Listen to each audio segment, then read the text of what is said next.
ഖുതുബ മലയാളത്തിൽ ഓതാൻ പാടില്ല എന്ന് പറയുന്നത് സുന്നികളുടെ, കേരളത്തിലെ സമസ്തക്കാരുടെ മാത്രം വാദമല്ല. സമസ്ത 100 വർഷത്തെ പഴക്കമുണ്ട് സമസ്തക്കെങ്കിൽ സമസ്ത 100 വർഷം മുമ്പ് പറഞ്ഞതല്ല ഖുതുബയുടെ ഭാഷ അറബിയാകണമെന്ന്.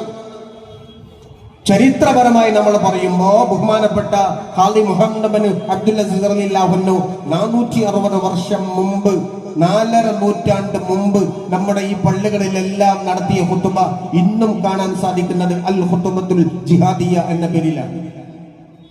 ആ ഖുതുബ കേൾക്കാൻ വരുന്നത് ഖാലി ബഹുമാനപ്പെട്ടവരുടെ ഖുതുബ കേൾക്കാൻ വന്നത് കുഞ്ഞാലി മരക്കാരാണ്.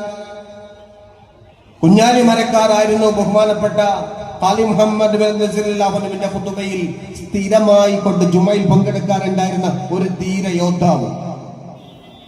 അദ്ദേഹം ആ ഖുതുബ കേട്ടിട്ടാണ് ആയുധമെടുത്തത്. അൽ ഖുതുബത്തുൽ ജിഹാദിയ, ബഹുമാനപ്പെട്ടവരുടെ ഖുതുബ പ്രസംഗം അല്ലെങ്കിൽ ഖുതുബ. ആ ഖുതുബയിൽ ബഹുമാനപ്പെട്ടവർ സമൂഹത്തോട് പറയുന്നത്, നിങ്ങൾ പോർച്ചുഗീസുകാർക്കെതിരെ ആയുധമെടുക്കണം. നമ്മുടെ കോഴിക്കോട്ട് ഭരിക്കുന്ന സാമൂതിരി മഹാരാജാവിന്റെ അധികാരം ഇവിടെ സംരക്ഷിക്കണം. പോർച്ചുഗീസുകാർ അവർ കാഫിര്യങ്ങളാണ്, അവർ ഇസ്ലാമിക വിരുദ്ധരാണ്, അവർ രാജ്യദ്രോഹികളാണ്. അതുകൊണ്ട് തന്നെ പോർച്ചുഗീസിനെ നിങ്ങൾ തുരത്തണം. എന്നാൽ നിങ്ങൾ ഇവിടെ അധികാരം സംരക്ഷിക്കേണ്ടത് ബഹുദൈവ വിശ്വാസിയും ഹിന്ദുവുമായ സാമൂതിരിയാണ്.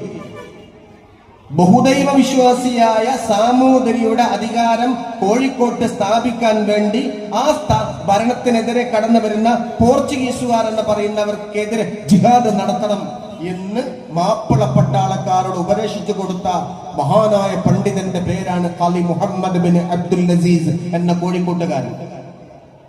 ഖാലി വംശത്തിന്റെ ആദ്യത്തെ ആള് ഖാലി മുഹമ്മദ് ബിൻ അബ്ദുൽ അസീസ് റളിയല്ലാഹു അൻഹു ആണ്. കോഴിക്കോട്ടെ ഖാലിമാർ എന്ന് പറയുന്ന ആ ഖാലിമാരിൽ ആദ്യത്തെ ഖാലി ബഹുമാനപ്പെട്ട ഖാലി മുഹമ്മദ് ബിൻ അബ്ദുൽ അസീസ് റളിയല്ലാഹു അൻഹു. ആ മഹാനുഭാവനാണ് മൊഹീദ്ദീൻമാല എഴുതിയത്. ചില ആളുകൾക്ക് മൊഹീദ്ദീൻമാല എന്ന് കേൾക്കുമ്പോൾ വലിയൊരു പിരാന്താണ്. മൊഹീദ്ദീൻമാല ശിർക്കിന്റെ കൊട്ടാരമാണ് ആക്ഷേപിക്കുന്നവരുണ്ട്.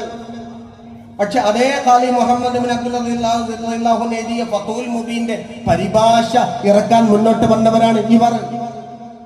ജമാഅത്തെ ഇസ്ലാമിയുടെ IPH പുറത്തിറക്കുന്നത് ഫതുൽ മുബീന്റെ പരിഭാഷ. ആരാ എഴുതിയത്? ആരാ ഫതുൽ മുബീൻ എഴുതിയത്? ഖാലി മുഹമ്മദ് ബിൻ അബ്ദുൽ അസീസ് റളിയല്ലാഹു അൻഹു.